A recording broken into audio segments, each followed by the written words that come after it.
Where are you concerned? Where do you have optimism? Maybe some breakout players that could emerge on either side of the football that you really like, that as non-Michigan fans or just general college football fans, we may not necessarily know about at this point.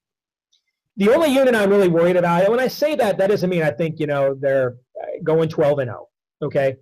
But the only unit I really worry about is the secondary. And the reason I worry about the secondary is a lot of those guys, we were so deep at that position with upperclassmen that is a spot. Josh Metellus played for Jabril Peppers in the Orange Bowl when Jabril got hurt. But other than that, we've not seen Lavert Hill. We've not seen David Long. We've not seen Keith Washington.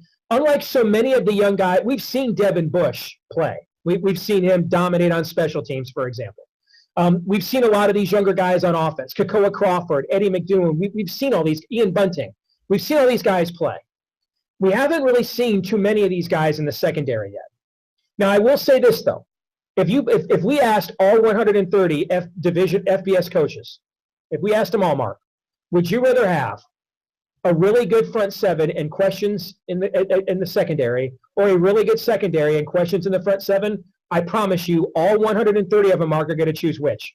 They'd rather have the good front seven and the questions in the secondary, right?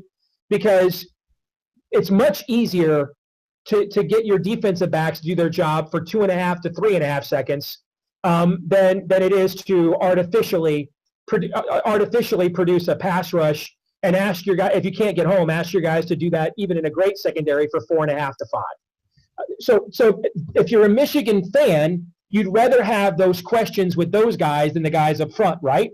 But I am still concerned about that, especially given the way Don Brown likes to play defense. I also don't think Don's going to dial it back at all.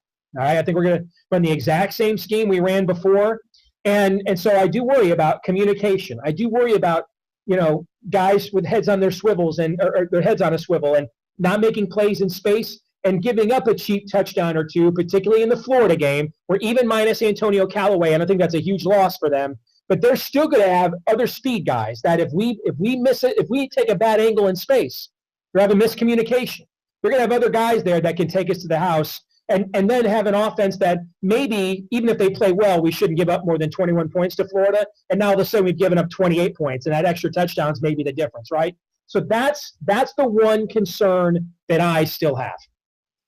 And the reason you take the front seven play or the front four play, depending on what your angle was there, is also because how many times despite the freakish type athletes we see playing wide receiver in college football and exceptional quarterback play in spots, how many drop passes do we see in a game? How many times do we see a quarterback miss a read or miss a throw or a receiver runs a bad route? So even if you've got the poor secondary play, they still have to complete the ball downfield, and that's not automatic each and every time when you're facing a number of marginal teams in college football. All right, Steve Deace from Michigan Podcast. Please join him there for the best in the Michigan football coverage. Steve, we appreciate the conversation. It's always a good time, and maybe we flag you down one more time before you kick off against the Gators. I'd love to, Mark. Thanks for having me, man. I appreciate it.